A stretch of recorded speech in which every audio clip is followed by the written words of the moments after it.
Oh my god, we're finally here. Episode 18 of Witch from Mercury. The episode seemingly queued up as the show's point of no return, where the show finally needs to get its shit together and decide what it's actually about. Hey everybody, my name is Buster Green, and as of today, I need 206 watch hours to get monetized. That is a freakishly small number. In fact, it's so small that if at least 1,000 people watch this video all the way start to finish without skipping anything, that would get me there. So please watch this whole video if you can, 1,000 people, or hey, just watch 2 or more of my other videos after this. Every little bit helps, and I'm very close to that finish line, which I have to reach in the next 2 months to actually qualify.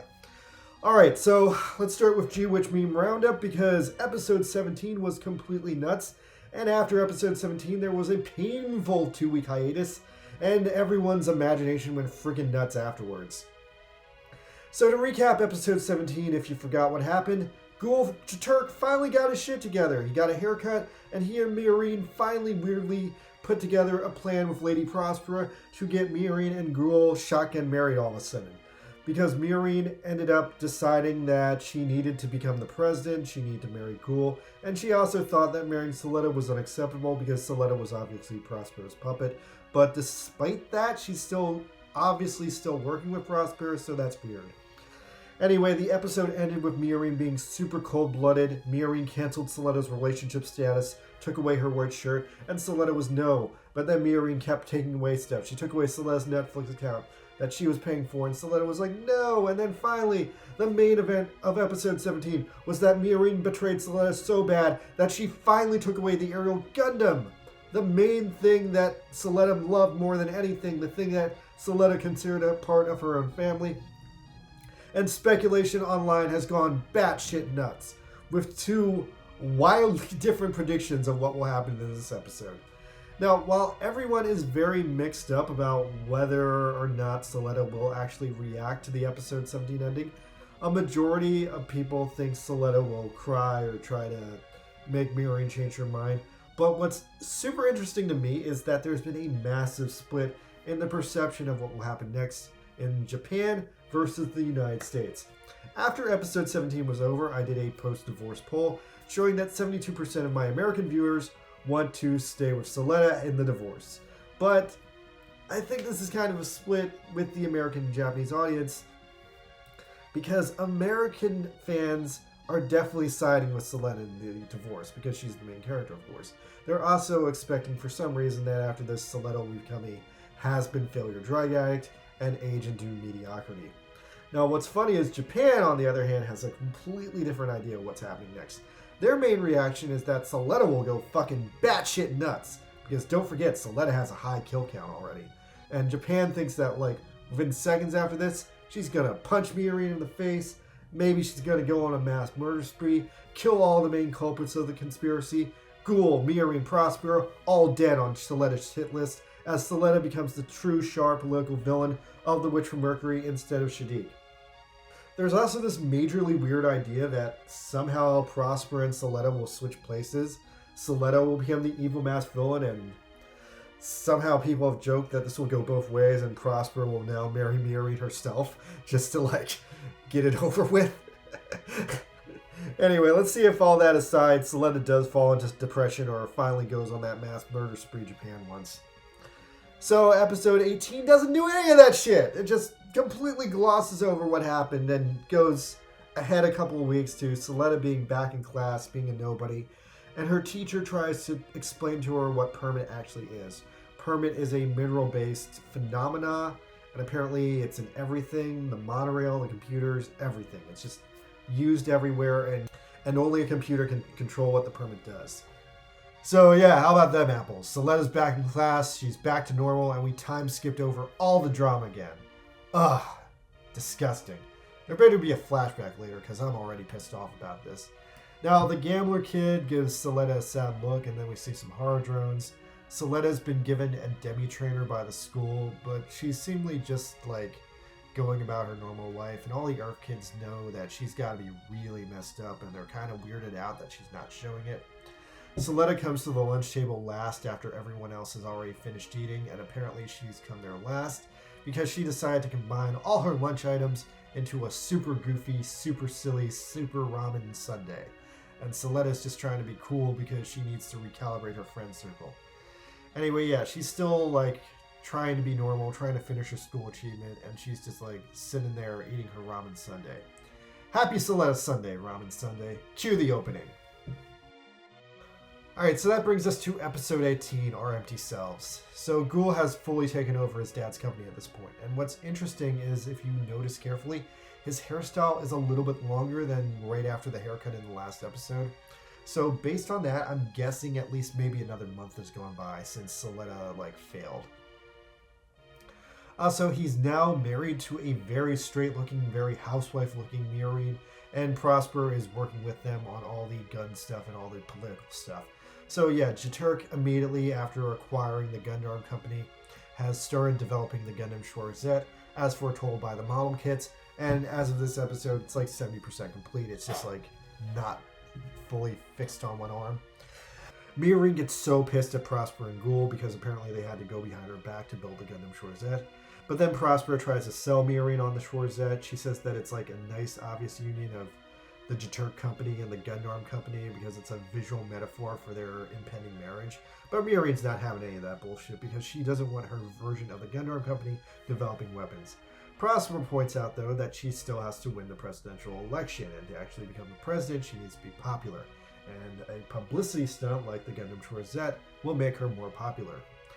Mercury asks Prosper where she's gone to, and she's dropping that she is having a chat with Grassley right now for some reason, and Mercury loses her shit because she knows Shadiq is about to pull something underhanded. Meanwhile, Belle is still fixing the aerial Gundam, and she has a conversation with Prosper's manservant, who gives Belle the full schematics for the aerial Gundam, implying that it's about to get its own set of G-bit suits called Gun Nodes. Anyway, yeah, so Shadiq and Prosper are also having a face-to-face for the first time ever. And I guess from the start, it doesn't seem like they like each other. Prosper is skeptical of Shadiq because, Grassley, famously the anti-Gundam development group that worked for Cathedral back in the day and produced all the mobile suits that killed all our friends. And Shadiq, also being a wild card, is trying to get on her good side because he likes Gundam technology. And from what he's been through with Soletta and what he's been through with the Earth Witches, Shadiq wants to get more of that Gundam technology to enrich himself. So then Prosper asks Shadiq what the hell happened to the Earth Gundams, and Shadiq just says they self-destructed. Now Prosper then has a chilling charm moment where she wonders if either A, Shadiq is lying to her face, and he actually has kept the wreckage of the Earth Gundams to research Gundam technology, or B, Shadiq specifically did not recover the wreckage because of his legal liability in the whole terrorist plot. And yeah, thinking about it that way, Sophie's Gundam didn't explode, so if it was wrecked, someone would have had to do the wrecking on that. So yeah, someone would have had to manually come over and smash it. Shadiq gives Prosper a shitting grin because he's pretty surprised she saw through him that fast. Then Mio and Ghoul barge in, and I guess everyone's still actually in the school and not in a foreign country. At this point, Shadiq tells Mercury that he's also running for president, and he's her main competition, and he's going to win. And it makes sense for him to set up some ties to Prosper, because if he does actually win, they're going to have to cooperate. Shadiq then drops a hammer on Mercury that he's successfully managed to solidify an alliance with Pale Technology, and that really throws off Ghoul and Mio, because Shadiq lays down with Pale's alliance, he has the backing of 2 of the 3 main houses, seemingly giving him a 66% voting majority by default, making him win the election by default, unless something really makes him unpopular and rocks the playing field. Elsewhere at the school, Soletta is still bizarrely running the tomato house, seemingly out of habit. Choo-Choo comes up to her and tries to stop her, and then goes on a rant about how traitorous and shitty Mercury was as a person, but Soletta goes into full self-pity party and blames herself for breaking her promise to Mercury, and is now unqualified of herself as deserving of love, and everyone just, Soletta. Anyway, before I can feel worse for Soletta, surprisingly healthy Lotta Neal and his 2 bitches walk up to, shit talk her.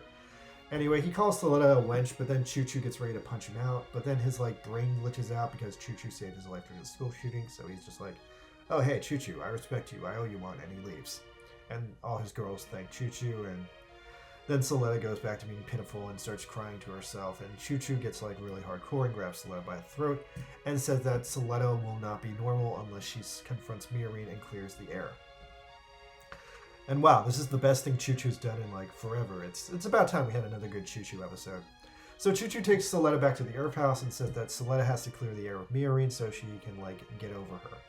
The kids are also still bummed out that Nika is still missing, and speaking of Nika, she's still trapped in Shadik's sex dungeon with Noria and Elan 5. Wow, what an awkward, cringy room to be stuck in. Now, making things more awkward, Nika finally notices how weird Elan is, so Elan 5 just decides to tell Nika the truth because they've all become best girlfriend roommates now. And yeah, the show fucking cuts it off here to go to a presidential forecast poll, which looks pretty bad.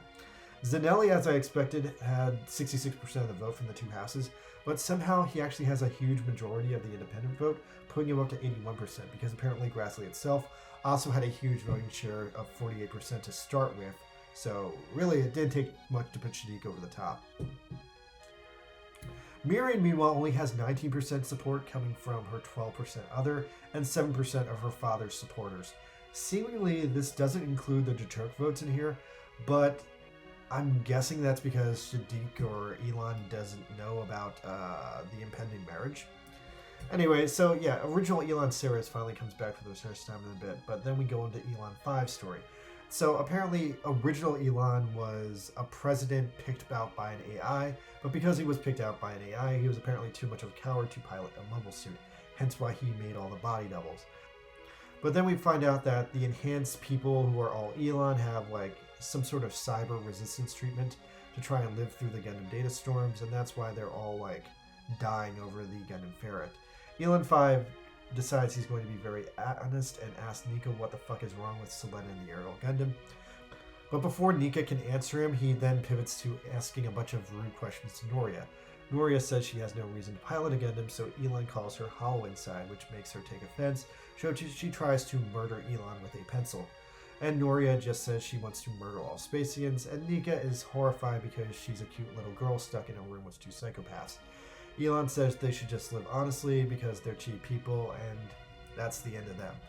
Shadik goes to another business meeting after that, and in this business meeting we learn that he's wasting his company resources to look for his father on Earth, where his father is not on.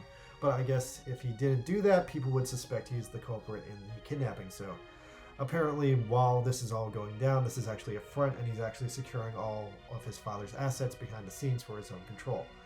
Then we go back to Ghoul's office where Miorine and Prospera are trying to figure out the election, and the fact that Shadik has made a deal with Pale puts him way ahead of their predictions of where he would be by now. Prospera then points out with the TV that the whole Shadik looking for his dad on Earth thing is actually causing a massive political kerfluffle because the authoritarian pressure Shadik has caused in his investigation has caused wide-scale rioting and is seemingly pivoting the Earth towards a world war. What's interesting here, though, is if you look at the news text here, it also implies that this universe has seemingly had a war entirely of drones.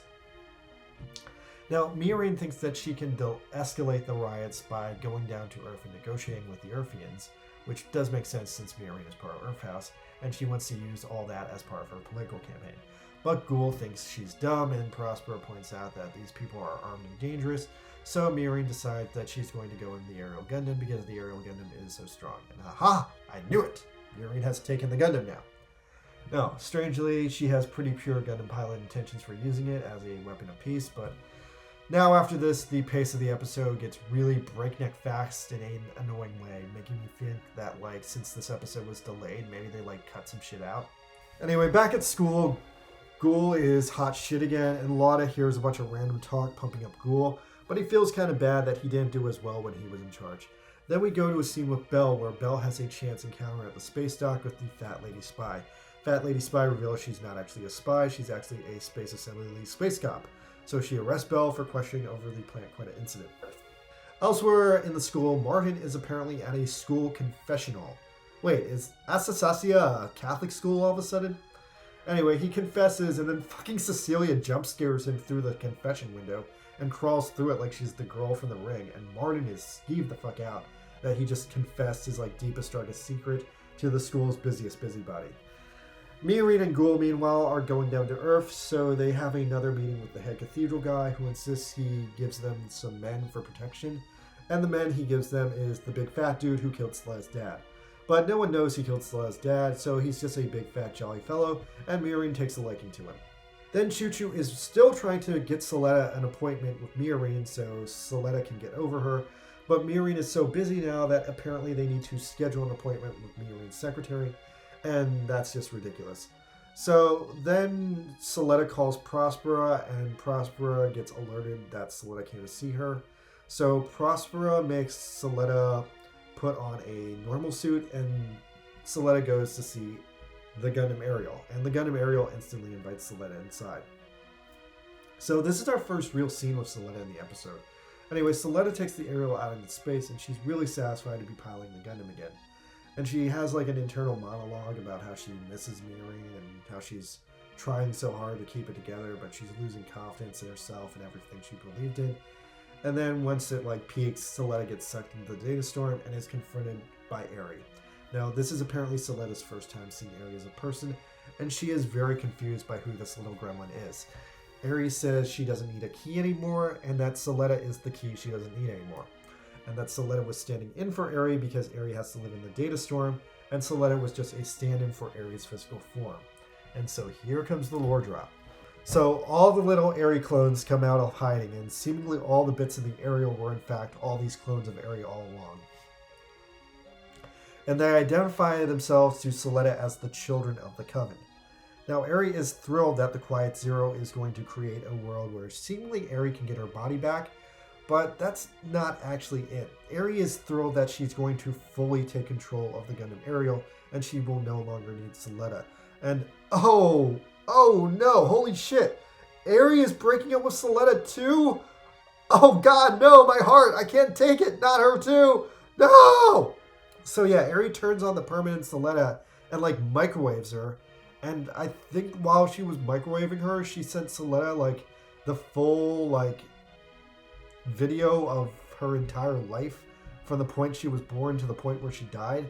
And what's crazy here is I think we finally see the point where Eri died, and it doesn't look, and from what I can see, it looks like Eri didn't die right after the prologue. It looks like Eri died a little bit afterwards when Soletta was already there as a baby. It looks like Prospera managed to maybe keep Eri's physical body alive for a few years after the prologue. So it's looking like Eri wasn't 4 when she died. Maybe she's like 6 because she does look a little bit taller here. But yeah, Eri says she needs to reach permit score of 8 to fully take control of the Ariel Gundam and no longer need a pilot anymore. Anyway, at this point, Eri disowns Soletta, kicks her out of the family, says don't talk to me or my mom ever again, and Soletta gets ejector seated. Holy shit. Oh, thank God, Prosper showed up to save her. Phew. Now, Prosper tells Soletta to just go back to school, because that's all Soletta needs to be happy, and then Prosper zips away in the Gundam.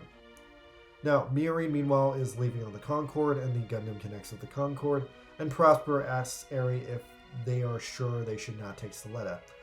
Eri seemingly implies that Soletta just needs to have a normal life from now on, and Prosper accepts that. Also, did you notice that Prosper's helmet lets her talk to Eri normally? That's cool. Anyway, meanwhile, Soletta is still crying her heart out in the vacuum of space, and in space, no one can hear her cry. Wow. What a crazy, crazy episode.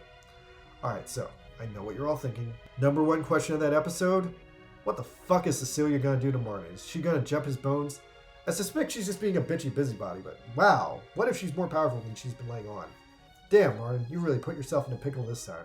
Alright, I'm kidding, yeah, but Cecilia's weird. Anyway, yeah, so that episode, Soletta just took on so much pain and she hasn't reacted to any of that. That episode was really weird. It was mostly a look at the status quo a month after the Soletta-Mio breakup, but I'm shocked how fast Miorine and Ghoul became a full corporate adult power couple. I mean, that's probably what Miorine always wanted, but damn, they're there already. It's funny, even though they're kids, Miorine is doing the girl boss wife for Ghoul like harder than ever now. Also, I gotta say, the high heels, the Marge Simpson beehive, Ghoul like totally straightened that girl out, wow. Like, this is honestly a hilarious roller coaster of teenage sexuality. You thought Miorine was this domineering lesbian powerhouse who spent the entire first season slowly turning Soletta into her perfect manly husband, only for her to reveal she was straight all along, and now Soletta's the gay one, and she's all single and miserable. Haha! Miorine just turned Soletta's sexuality upside down for no reason. Alright, well, this was a pretty standard political Gundam episode, just mostly about how a presidential election works and Team Miorine trying to get their girl elected. But wow, Miorine and Shadiq are now like suddenly presidential arch enemies. Ooh, I'm getting bad 2016 vibes from this. Anyway, the other big thing in this episode is that it clarifies exactly who Soletta Mercury is. Soletta Mercury is a clone baby made from the DNA of baby Eri. Now, we all suspected this, and we were all right, so we can all pat ourselves on the back. But there's still some lingering questions about where exactly this clone baby came from. Because, sure, now we know she was a clone baby, but the speculation is, even if she is a clone baby, we don't know how you make a clone baby. I mean, obviously, you can't, like, put two people in a room together and get a clone baby. So maybe Prospera might have still given birth to her. But if that's the case, that would technically make her Eri's indirect younger twin sister and not a straight up clone baby. We at least do finally see baby Soletta in this episode, and yeah, now we at least know that she didn't just pop out of a test tube as a teenager like Puru 2 did. So I guess it's possible she could have popped out of a test tube as a baby, but nonetheless we don't know where this baby came from. Anyway, as I said before, the show seems to have decided exactly where it's going. And there was definitely a huge status quo change here, with Miorine now poised to become the new pilot of the Gundam Ariel, and is obviously heading to Earth to get the votes for there. Shadiq, meanwhile, is being set up as the Char-style Glummy Toto villain of the show, and Elan Saris is also, meanwhile, in bed with Shadiq, setting him also up as a final bad guy as well. The ultimate mystery of the show, though, is what exactly is Soletta going to do in the end, because she technically has still not reacted to any of this massive drama that they keep putting her into, and they keep just like pushing her down and depressing her and making her sadder and sadder, and I feel bad about that. So at this point, Prosper and Eri decide that they're just going to disown Soletta, so they leave her to drift out in space. Even though they left her like this, Prosper at least did the nice thing and left her with a rescue beacon, so someone will pick her up and she'll decide where she's going to fight for her life. Unless she decides she's just going to die in space right here. I don't think Soletta is going to passively accept mediocrity because she's a Gundam hero, even though that seems to be what the American fan base is expecting. I don't think she'll go on a killing spree though, like the Japanese fans are hoping for. I think the route Soletta Mercury is probably going to go down is she's going to become this gay hero that everyone's hoping she'll become, and she's going to somehow win back her Gundam, even though the Gundam hates her.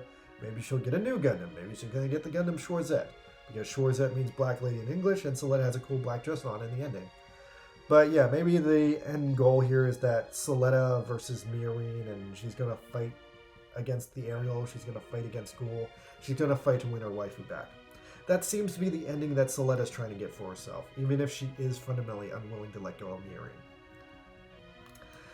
Nonetheless, that's just Soletta's arc. That's completely separate from the whole Quiet Zero scheme that Prosper and Miorine are running, and that all the other political factions are seemingly going to war over.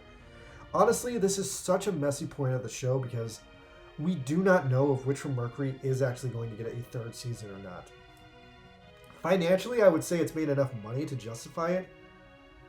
And the last big Gundam to get the full 50-episode run was IBO, so I feel like we're overdue for a full Gundam, so I am hoping we do get 2 more seasons out of this.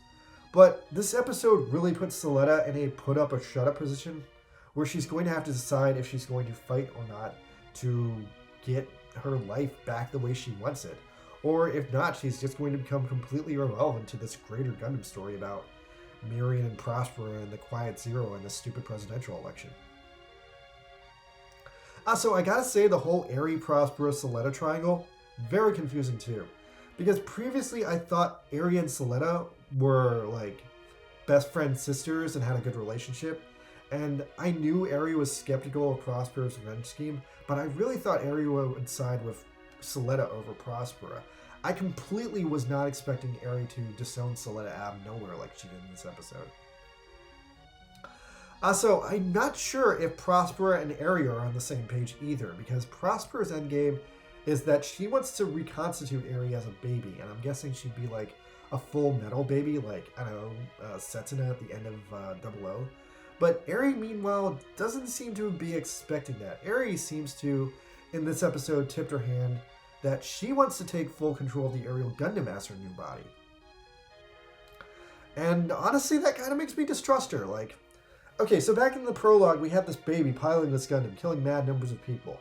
So is the long direction of the show, the long con, that we're going to grow to hate this baby as a villain?